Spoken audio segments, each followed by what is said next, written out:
Out of all you fighters that I see getting on, doing the mid work or the pad work, whatever you want to call it, I see y'all doing all this, doing all this, doing all this. Gervonta Davis is fuming after watching Jake Paul train alongside Floyd Mayweather ahead of their highly anticipated fight.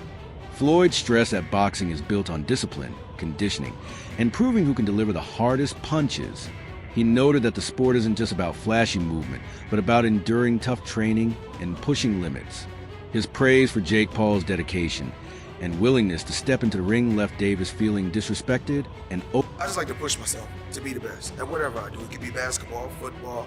My dad introduced me to boxing in 1977, and I just took it to the next level. I love boxing, I love competing, and I love being the best. It was good with the fight camp so people can compete with one another, push each other, and it's fun.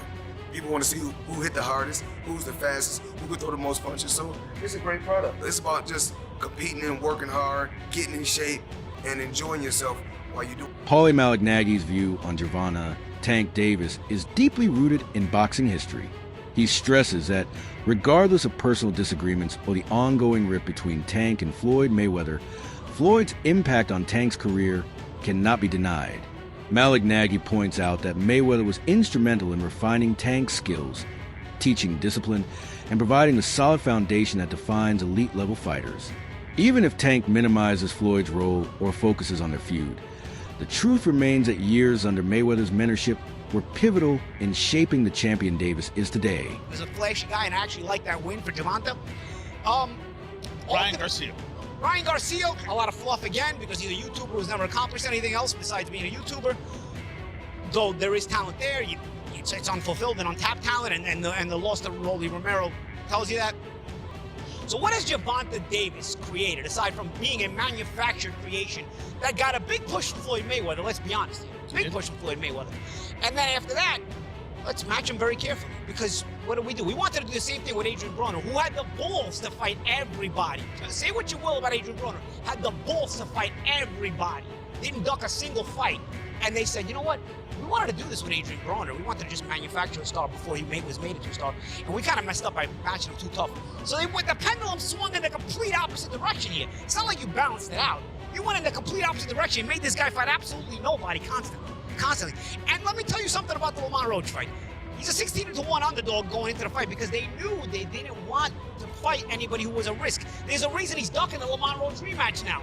Because now you realize, wow, this guy is a threat. Jeff Mayweather's perspective goes straight to the core of the debate about a potential fight between Gervonta Davis and Jake Paul, the massive size disparity.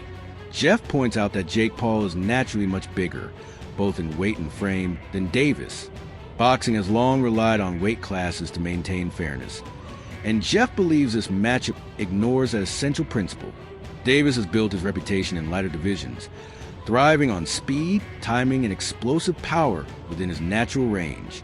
In contrast, Jake Paul has campaigned as a cruiserweight, where fighters carry an entirely different physical build.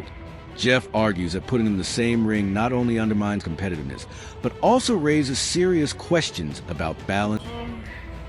It's kind of weird, because Jake Paul is extremely bigger than Tank. And I mean, but with it being an exhibition, it makes sense. It's fine. He got a big name that he's going to be fighting. But I mean, it really makes no sense because he could be weighing over 200 and some pounds. Tank would probably be maybe at the most 147, 150. So I don't even understand why the fight is happening. Reporter Eddie Hearn shared a similar perspective, but pushed the argument even further. He insisted that boxing and entertainment must remain clearly separated, warning that a fight between Gervonta Davis and Jake Paul dangerously blurs that line. In Hearn's view, the matchup is far from competitive in a true boxing sense. Instead, it is largely a business venture fueled by celebrity power and social media hype. He highlighted the obvious size gap as proof that this fight isn't about testing skill on equal terms, but rather about packaging a spectacle to attract mainstream attention. While Hearn acknowledged the financial upside, predicting global interest, massive pay-per-view sales, and sold-out arenas, he expressed concern that prioritizing business over sporting merit undermines boxing's credibility. As someone who has long championed legitimate competition, He finds it troubling when fights are arranged for profit rather than fairness. Still, Hearn admitted that, from a promoter's standpoint, such an event would be a huge success. It guarantees headlines, revenue, and worldwide discussion, even if purists argue that it compromises the standards of the next year, and they always said that there was a chance that Jake would fight in November. I think, wasn't I the one that broke Jake Paul against Gervonta Davis 6 months ago or something? I knew that they'd agree that deal. I didn't know they were about to announce it then, but I did know that they'd agreed that deal previously. So I don't like it, if I'm honest. I mean, I think we need to really differentiate between boxing and an entertainment concept, and that's what that is. It's a freak show, it's entertainment, it's a lightweight fighting a cruiserweight, you know, with, I don't know, is it bigger gloves and certain minutes per round, I don't know what it is, but you know, I understand the market and I understand this freak show shock kind of the world mentality of people potentially tuning in. Is that a step too far? Maybe. I mean, I hated Jake Paul against Mike Tyson, but he did massive numbers. I hate Jake Paul against Gervonta Davis. He'll probably do massive numbers. So that's when you really have to differentiate yourself between, just because you don't like it doesn't mean it isn't going to do good business. Now, whether you want to be involved with it is another kettle of fish. I don't want to be involved with it, but I do respect the fact that it's going to do big numbers. It's just not boxing. And I don't think we should promote it as boxing. In the meantime then, Eddie, where does that leave you with Anthony Joshua? Are you exploring other options for the end of this year, or are you still looking at that fight forward? Yeah, no, we're not interested in the Jake Paul fight right now. After that, I mean, like, you know, we're not going to wait around till November, is it November or December, whenever it is, and see how he gets on. I mean, if he gets chinned by Gervonta Davis, we can't exactly make the Anthony Joshua fight. Former UFC champion Michael Bisping offered a different angle on the debate, drawing from past exhibition fights where money often outweighed pure skill. He suggested that Jake Paul could realistically beat Gervonta Davis, not due to superior boxing ability, but because of the size advantage and the financial dynamics behind such events. Bisping emphasized that exhibition bouts lack the same legitimacy and structure as sanctioned title fights, leaving more room for spectacle over sport. In these scenarios, outcomes can be swayed by factors beyond talent. With Jake's bigger frame and the relaxed nature of exhibitions, Bisping believes a fight could easily tilt in Paul's favor. You know what? Fair play. If he does go out and fight Anthony Joshua, which I wouldn't advise, that would be extremely dangerous, then fair play if he was to do that. And all the critics and people like myself would have to shut the hell up, because I always said he's looking for fights that were manufactured, looking for fights that were predetermined. And by that, I don't mean fake fights. I don't mean fixed fights. I mean fights where the odds are so stacked in his favor that, of course, he's going to win. And, of course, we see this. The latest match that's going to go down November 14th in the State Farm Arena in Atlanta, Georgia. Jake Paul is taking on, you've seen it by now, Gervonta Tank Davis. A man that is a lightweight in boxing. Now, lightweight in MMA is 155 pounds. Lightweight in boxing, 135 pounds. Jake Paul, I think when he weighed in for Mike Tyson, was 227 pounds.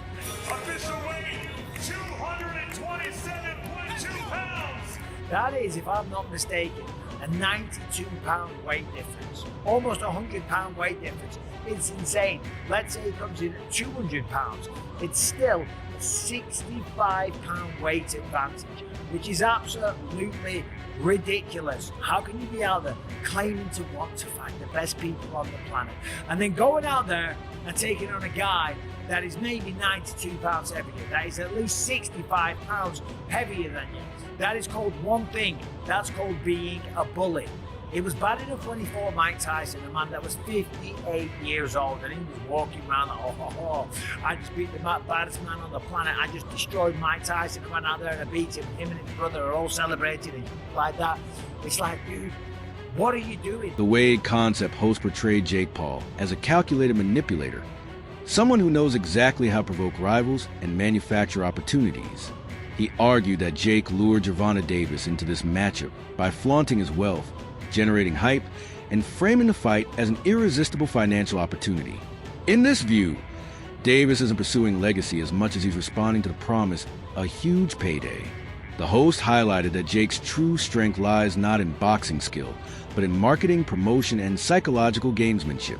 By leveraging his platform and flashing his fortune, Jake pressured Davis into accepting a fight that may lack competitive logic, but delivers undeniable financial appeal.